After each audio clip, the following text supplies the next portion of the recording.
Manipur lum samnabs yam dangerous ne koi khatnari kangku sing mo history yam tamme mo sing country ahum khatnarga German chi unified tawgrine Bismarck ha banu pasina tawgrine khatnari kangku sina kai la ka kanda acho cho ba Europe ta phok the nation na ba ma siam kre akoi se da ma se khwai kai lam ka da kara da lane connectivity lane se samnabam darkar oi ha concept am lai si lane samnaba se hojiki 100 ki chahi last 2-3 years hai masida masigi mission je mo successful oi na pai ina kanda chin lere chin ge thang na pada khoi ki more lere more samna re aru akoi je Manipur se matun ga makhoi ga akoi je lagthoma ga Mizoram samaga ka chita ho hill te ki oirum thanga ga 2049 chahi chama surpa kansida next 25 years hai China je nang ga world ki super power oina ba try to ya ba akwai haju ji leba akwai India na maji khang chakat si akwai ki habit India si British na chalam dai se da chok point jing si thanam me ya nam da koi masida kari sin da ke kan man are religion si narga oirom da akwai India gi Indian entire civilization se Indo-Iranian civilization Indo-Sibeli civilization me am si Iran ga som di lakpa civilization ga ne ba ki lakpa lambi se kaktale Pakistan tham ga som da na akwai oirom da yelom da east of da akwai Bangladesh religion are senarga Bangladesh aduna oi ju yetu kathalamaga mathakna Himalaya lere the entire India se hojik landlocked tibida label lamda chok point yom ga label lamama ke na chalam da India se thanami mai khudon amani thanam ge ni suba chok point na akwai Indian Ocean ki se kan yambaru se Bay of Bengal ne Bay of Bengal da hojik label se kan jira yingbiyo chok point se hana akwai Bangladesh na label se da Bangladesh ki hek thangna ba kan se da Bangladesh te leram da tardi entire Bay of Bengal se India na control tok ne Bay of Bengal se Bangladesh leram na Pakistan chang pa yare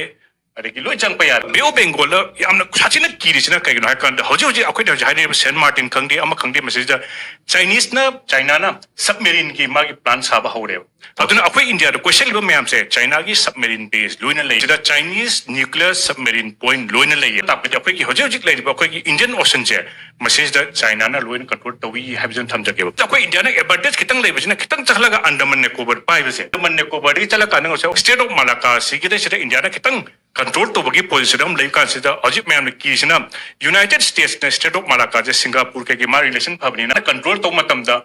akwai ki entire system se fail oini isine ba si tham kan je China ga India ga kitang khenna bam da suppose China na gasagi open road initiative belt road initiative mayam se successful ne masi akwai ki India gi China gi akwai ki asom da suppose Russia hero ne Russia da mana hojik mana thambi lambi se successful oire Russia da mana hojik tori ba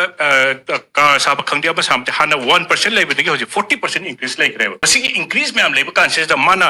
chapasna mai market amane lambi chapasi lambi dang semna te ba market am super ine import export ki aduna China di asom ki Europe long ki lambi se successful oi kreba ho sadi adum landlock per ga lady ha jom thamja ke ba ne dei issue ma koi de ki sina state of Malacca se masi kanoni am ki China ne ki se kri ga kan masi United States ki akwai ki masi mun period akwai ki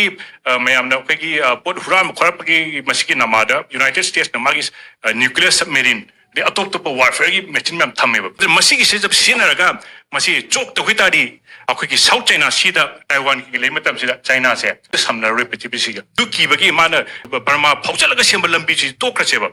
China se kyam sa china plan to ge bu Thailand ne lam se masi tangkai kakthala masi lambi plan to ma mi country a chowat country se ai finance to get $30 billion changni hai moina finance to ge Thailand je kakthala ge adu ga lambi chat ki hai plan to adu moina economic region adu geographical region mai abna yad bagi single adu fo mo plan to we have je thamja ge cherak se da China gi khena apna China na mana to be initiative se everything the public sector ne di mana suppose bel sama sa ge ha ka da mana mai amna hoji am ki se ke ra ka da 1949 da ma liberation phangmani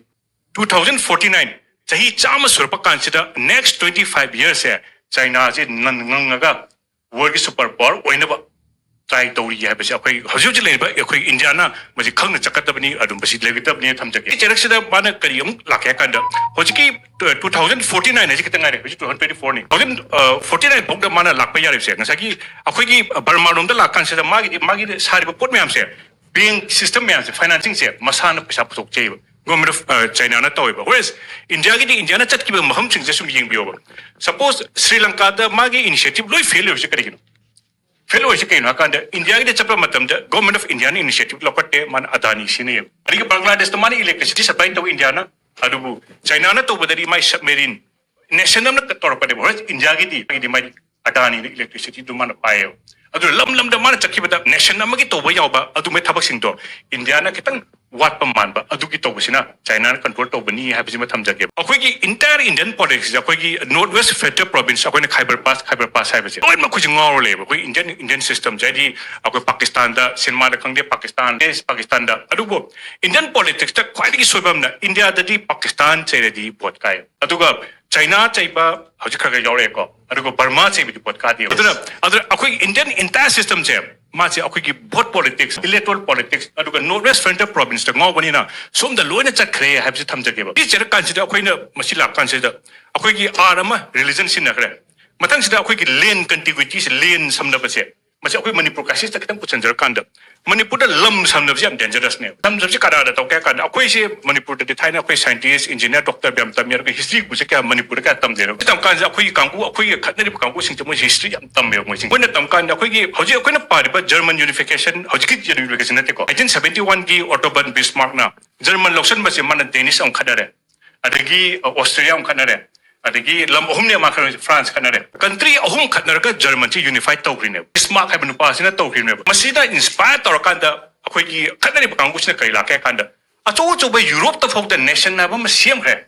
akoi se da mas khwai kai lam ka da ka da land contiguity land se samna bam darkar oi ha concept bam lai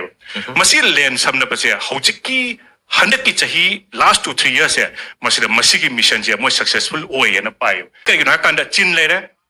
sin hek thang na pata khoi gi memorial le re samna re aru akoi je Manipur se matun ga makhoi ga akoi je langthoma ga Mizoram samaga ka chita hu hill te ki oirum thanga ga sina moi gi land gi kanom oi aduna masigi mission ji successful oi re ji moi na pai masi success oi ba ka se da moi gi yam chauba masagi lobby me am sum pa ka da khoi no ma khoi no ma khanna ba da akoi gi sing sina khoi da sum limit to ka se da moi gi international factor amna akoi gi asum da le ba chin sing se sum da le sina American Baptist Association American Catholic Church ne involve tawe haidi moina chaklaga to kanda akoi Manipur macha America da loji 500 yok dem es akoi sidi chakis di moi ham da ayan pa ba 2001 to 1000 hauji 70000 nearly 1 lakh yok dore moi population whereas akoi side le akoi mai te gi di 500 yok dem Maryland da moina sponsor toroga ne Mizoram gi chief minister ne chali ba kholi ba tori ma apse aduna makoi di international politics da moi involvement ama pasha yam na chawna lei habisu tham taxis da khoi ki international politics da khoi Burma eka ka sum ne no ka United States of America gi di Myanmar ji recognize to Burma ne Burma dum hairi ba adu man pasha pi ba se military junta di ma pasha openly pi de man pi disna kari na ka mo di democracy ke yaning da brina akoi di democracy gi da mo ta fight to win pasha pi de tu democracy porak na bo hon na ba da lei bo association sin je kana kana no organization je kana kana no ha ka da masi ki tanja je kana na logi ha ka da chin na lowe chin sin na lower ga madu ki entire money $100 to $300 million yaure hai $100 million adu ke sigi paisa sigi half mukti non lethal weapons lai bisi na to ni masi paisa lethal weapons sai je everything yaure weaponry yaure nomai yaure adu entire sigi USD lai ba chin da lai paisa se masi ki se Mizoram da di lambi manung tu tanga maduna entire masi ki million adi 100 to 200 billion ki pochi ye ji am huge money ni hai ba ma thamjage ba ma lakani hai ba thamjage ba mathang dong lai kan se da akoi gi lam che karigumba official threat ka adu unofficial threat ka le kan se unofficial threat ne na yama ba lunch always in crisis ne Manipur ki official budget paisa de gi unofficial budget paisa ne han yame adi kano gi economy na drug economy ni 60000 ni Manipur ki economy na adu gi half ne official budget 40000 yok de adu gi half ne adu 30 akoi gi unofficial ba kano sing ne unofficial illegal transaction na yam label lam sing se always in unrest ne koi je land da su question kare akoi si Arab countries man question la ka de Israel maya le hoba type to bena akoi gi Manipur kano se question la ga lo to ki bani ha ba si ma ai tham jage ba sigi sigi ne external factor ne ba koi lu internal factor masi mem kan akoi na kamai masi repulse to do no hai tam kan akoi si pa kan da akoi gi Manipur da le mi pa akoi gi hana akoi ni history da yen kan da akoi gi own mechanism akoi na kamai control to ga ba se masi yam tina successful oi ba Manipur gi da masi kai ra masi yen bi akoi entire notice da Manipur se da every religion flourish Manipur ga Tripura ga Assam ga the ethnicity si amana roi control to web entry adu Manipur da loi da flourish to min acho civilization nam ner min na Manipur da di akoi gi internal dynamics internal politics se strengthen tawdri khaiti masigi hana changai ba web sina ngamkini haibse thamjage ba kai ga ka British na chalam jai da khoi da thanami se akhoi gi mi se hana sam na harda community kuntha mari recognize taru se scheduled tribe hari se moi sing sigi 110,000 ki makha da leiba population yam lei about the haram lei sing se moi survival leiti ba moi sina naga ga nang na re naga haini kuki ga nang na re kuki haini advance bali kan masigi moi map sigi politics map se moi map sigi nomenclature ma naga ama kuki ma sina thanum basina manipur se fragment tawe fragment to kan da koi masi kanai da khangya ka da 1968 da akoi gi maruina Burma de la ko refugee map na koi da moi se refugee ki status PBU haina moi application ma hoji manipur ya do viral oi patam se tam se moi memorandum ma prime minister de india prime minister 1960 se moi na kare hage matam da manipur da lai ba politics se moi understand to bani manipur da politics se maitai naga kuki haina soina normal lakani aduna kuki sing se akoi adala life sing se refugee ne te apne lai duri se akoi gi state ama akoi ne lai balam sida akoi gi establish to ba ona lai gani na moi gi 1964 dai na 68 tai iba prime minister iba titi ma se lo yaw aduna tap ka moi ne sila ba se moi ne lak pa da kai thaina kasar se british na yam na sawi ba kasar ke no ka da manipur da crisis to di kasar je to wai kasar princess manipur ki princess ram thila ga kasar da leraga kasar gi ningthok gobind chandra ga hatuk sumai to na Burma da irang le kai hojik wari sina manipur se wari manipur se akoi gi moi gi kusira se to kum to bu ga le re aduna akoi gi internal dynamics da akoi ni strong with kai di akoi gi mapani chang ba force se yam chawi akoi nang si thengnari ba lan che yam macha na te I think sagi akoi ne pari ba ru ga China gi yam da sathi bam na hojik ki le ba ka se da akoi entire north se akoi gi moi na sum yeng ka tam da akoi gi mi se anu bani arib ne se ka bai khang ya ka na suppose akoi na ji ibdo kano hire sine kobru hire sine hana le mi ba kabui ga mai te ga se mun nei ba khoi gi ibdo kobru se bui ka mun khoi gi na mai te na khoi gi na haye moi na aduga mayam se moi gi lai ne lo hai ne adubu anu ba lai ba kangu si di hana le mi religion du khang de na man usit loye hana le mi ba kangu khai di moi na lam se respect tor ba lai du respect tor ba adu ta ari ba jati ni je khange du ba hoje